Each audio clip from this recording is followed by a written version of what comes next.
When did you start your preparations for exams like GRE and TOEFL, and how? So I started my preparations around a year before I started applying. The reason for that is that I was also working and I was studying in the free time that I got. So I tried to study for a little bit of time every day. I started preparing for the GMAT and that was approximately a year back. So did you prepare yourself or through any coaching? So I prepared, initially I took classes with Manya Princeton Review. The classes helped me get in touch with all my studies and helped me get a logical sequence of what it takes to beat the GMAT. And that was very helpful. I also used a lot of online resources to aid my coaching. So are there any websites for free mocks? I would suggest that for the GMAT, there are a lot of great resources out there. GMAT Club Forum is one of the places where you can get a lot of good resources. You also have Manhattan, and in fact, on GMAT Club, you have a lot of resources where you can get ideas for where you can get different websites to aid your preparation. I also say that the official guide resources are very good. If you're planning to make an investment, I definitely think that investing in their official practice test is worth the expense. So are there any specific books or portals that you can recommend for preparation? Can you name them? So GMAT Club portal is very good. And I used the official resources provided by Princeton Review. And I also used Manhattan Guide, Manhattan Review, practice test. And apart from that, I would say that The Economist also has a free test available. So these are good for practices. So how early did you start your preparation for these exams?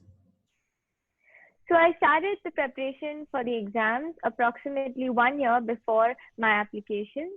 And because I was preparing for it simultaneously while I was working. On what parameters can a student choose a consultancy?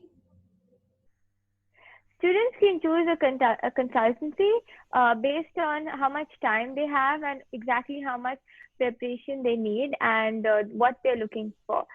I believe that with a consultancy, it's always you do half the effort and they do half the effort. It's very important to understand where it's becoming commercial and where they're actually looking out for your interests. So you have to be clear in your head as to what you want to do before you approach a consultancy, so that when you're choosing the consultancy, your goals are clear and they're able to guide you towards your goals and not help you create your goals. Because I think it's important to understand what you want, and then the consultancy can help you in terms of getting your application ready on time and giving you some tips, connecting you with students. So it's important to know what you want to get out of the consultancy. So what can a student do to cover the previous backlogs or gap periods? So if you have backlogs or gap periods, what I would suggest is that if you have backlogs, I would suggest that you should try and use the essays as one of the tools to explain why do you have the backlogs and when you're planning to complete it. Ideally, especially for an MBA, they do need a lot of work experience. So most likely you would have completed your backlogs during the time part-time while you're working, so that you won't be able to show the backlogs.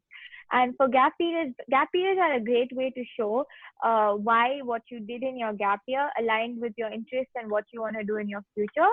So it's important to kind of align those two things as to why you took a gap year, what you did in the gap year, and how does it align with what you want to do in the future. So it's all about how you say that in the essays, which will help to explain those periods. So how did you finalize a particular country, your course and specialization? I was interested in doing my business studies in Asia because Asia is really where business is growing today.